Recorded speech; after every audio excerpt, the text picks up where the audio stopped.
kedua, yaitu yang ungkapkan adalah 2,5% yang dikembangkan. Oke, next. Ini contoh hasil profesi. Ternyata zakat profesi, walaupun waktu itu belum ada istilah zakat profesi, tetapi embrio zakat profesi sudah dilakukan. Bukan hanya pada masa Umar bin Abdul Aziz, tetapi pada masa Muawiyah bin Abi Sufyan juga. Nah, Abu Ubaid, ulama yang hidup pada abad 3 Hijriah, dalam kitabnya Kitabul Amwal menjelaskan, Umar bin Abdul Aziz itu memberi upah kepada pekerjanya, para bala tentaranya, dan mengambil zakatnya. Dan apabila mengembalikan al-mazalim, barang gasab yang dikembalikan, diambil zakatnya. Dan beliau juga mengambil zakat dari al-tayat atau gaji rutin yang diberikan kepada yang menerimanya, yaitu para prajuritnya. Artinya sudah ada praktek pada awal-awal Islam. Nah, ini banyak ulama yang katakan beberapa alasan, kita lanjutkan saja. Langsung kepada zakat investasi.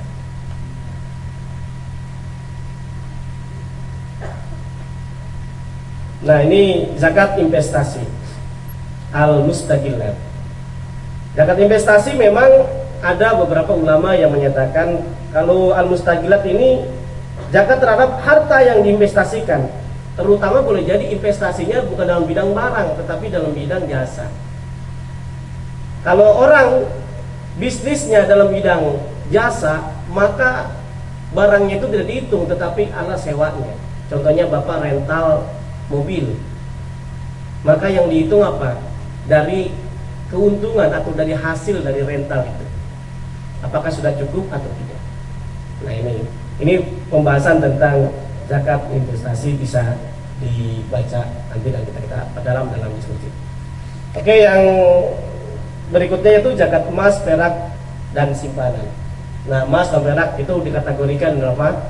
Kalau orang memiliki harta kurang lebih dari 20 dinar atau 20 miskol, maka dia wajib zakat. Pertanyaannya, Pak, 20 miskol atau 20 dinar itu berapa duit, Pak? Mohon maaf, jangan berapa duit dulu. Berapa gram dulu, Pak? Berapa gram? Nah, memang banyak ulama berselisih dalam masalah pendapat gram-gramnya itu. Ada yang bilang 93, ada yang bilang 80 berapa, ya kan? Nah, tetapi yang saya lihat yang lebih masyhur, terutama minimal dari temuan uang dinar dari masa dinasti pada masa Rasulullah, sahabat, dan masa Malik sampai sekarang, 1 dinar itu kurang lebih 4,25 gram emas. Berarti kalau hitungannya 1 dinar itu 4,25 dikali 20 dinar, berapa berarti, Pak? Berarti berapa, Pak? 4,25 dikali 20 berapa? 85 gram? 85 gram emas. Ini yang dijadikan rujukan.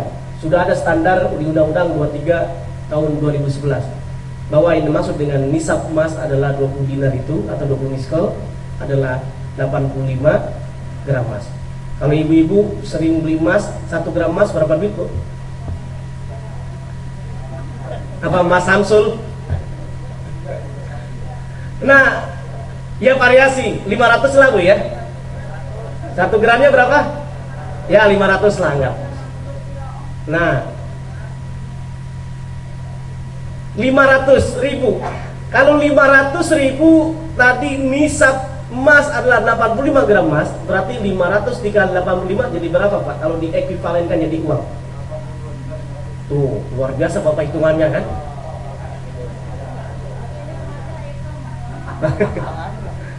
Oh, hebat Bapak tuh, ya. Apa karena udah baca di slide, Pak, ya? Nah, itu hasilnya berarti 500 dikali 85 gram emas berarti 42.500.000 rupiah. Itu dalam nisabnya dalam setahun. Nah, ulama ada yang kategorikan kalau kita menunaikan dalam setahun itu terasa berat, maka boleh dicicil, diangsur, tapi hitungannya nggak mengurangi. Nah, misalkan kalau kita hitung 42.500.000 rupiah, kalau pakai ekivalen uang dibagi 12, berapa Pak rata-rata kalau kita dapat uang itu? 42.500.000 dibagi 12 bulan, Pak, berapa? 3.500.000-an, ya.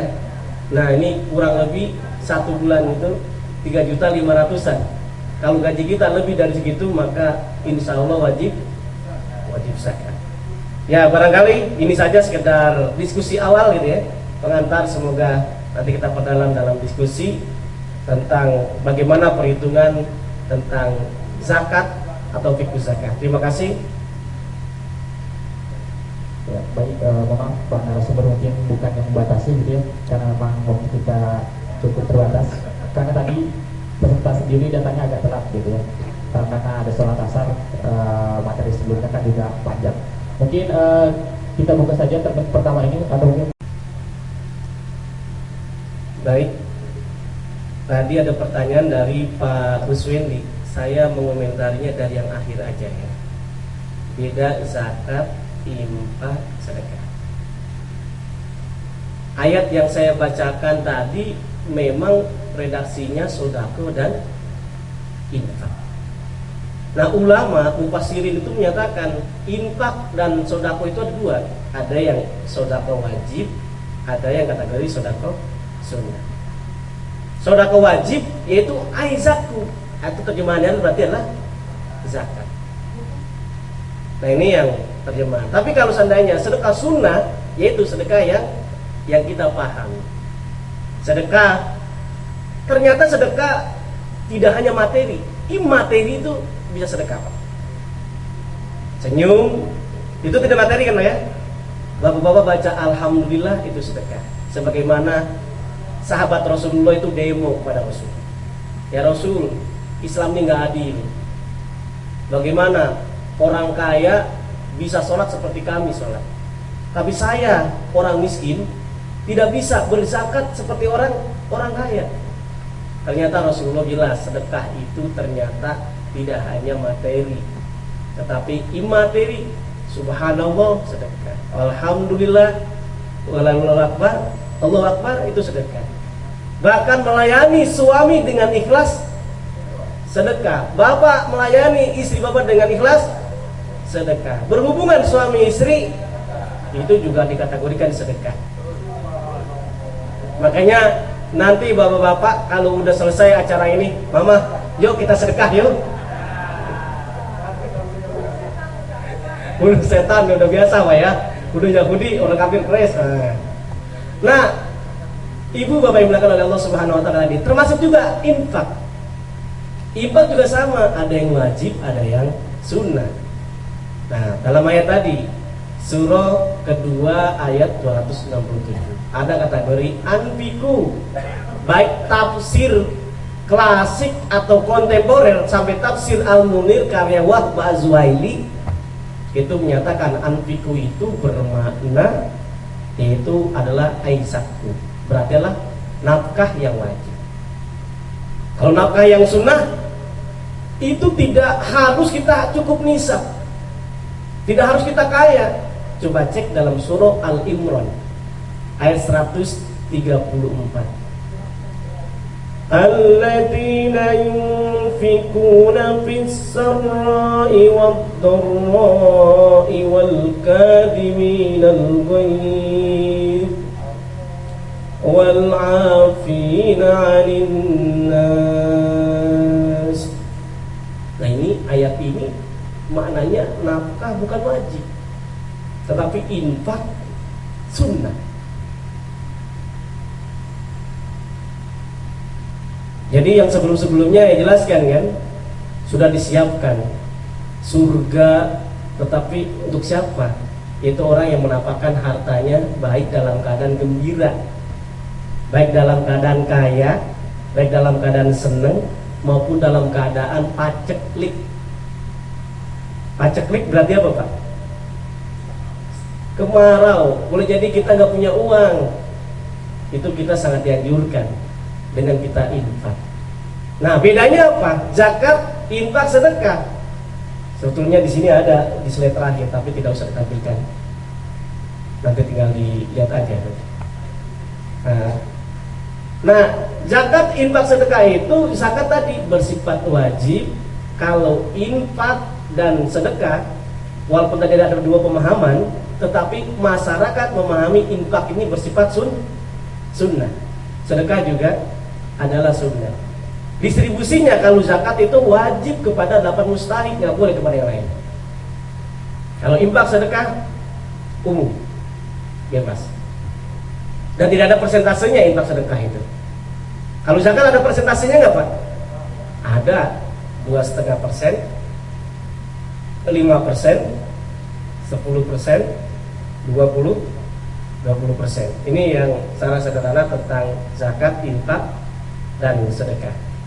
Nah kemudian kalau tadi ada pertanyaan yang menarik, kalau Bapak punya penghasilan gaji PNS, nah ini yang ditunaikan apakah bruto atau neto? Kurang lebih begitu Pak ya. Bruto itu artinya apa? Apakah gaji kotor atau gaji bersih? Gaji buta nggak, kesian Pak.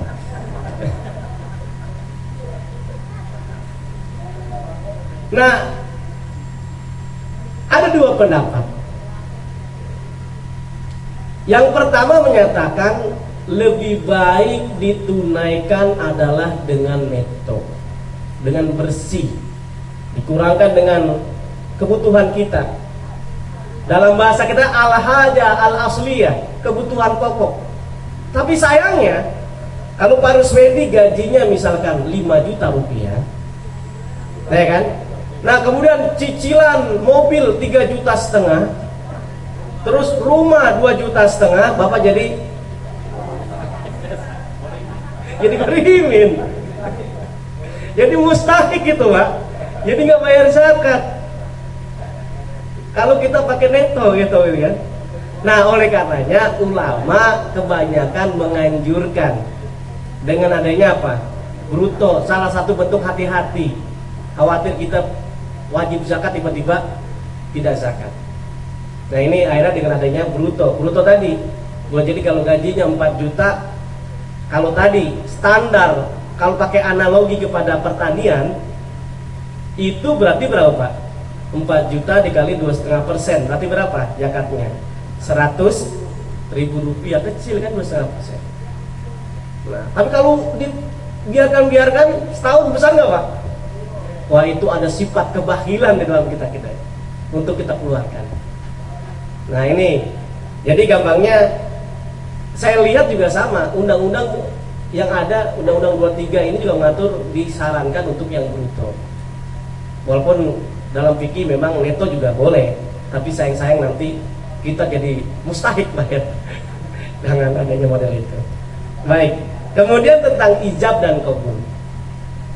Kalau Imam Syafi'i menyatakan kalau kita melakukan zakat memang harus ada ijab dan qabul. Tapi ada sebagian beberapa ulama, di antaranya Imam Hanafi, tidak perlu. Yang jelas kalau kita niatkan saja udah cukup dengan adanya kita membayar zakat. Ini tentang masalah kalau Imam Syafi'i kan harus ada qabul itu dan seterusnya gitu ya. Harus secara terima secara fisik. Tapi yang ada coba Pak, kalau secara transfer rekening kan tidak perlu ada yang qabul itunya ya Pak ya. Nah ini artinya apa? Sesuai dengan perkembangan teknologi yang modern yang ada, gitu kira-kira. Dengan adanya ya tanpa ada ijab, tapi kita niatkan karena Allah, itu insya Allah akan menjadi. Jadi kurang lebih seperti itu. Nah kemudian dari Pak Sankil Pak ya, Sakil Daulay ya. Oke, ini dari Medan punya ya. Ini saya juga sama Pak, saya dari Medan. Tapi bukan Medan Sumatera Utara, tapi Medan Bekasi Utara saya. Medan Satria.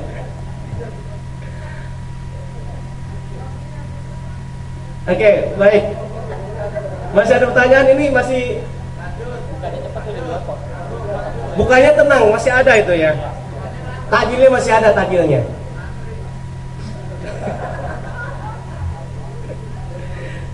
Baik.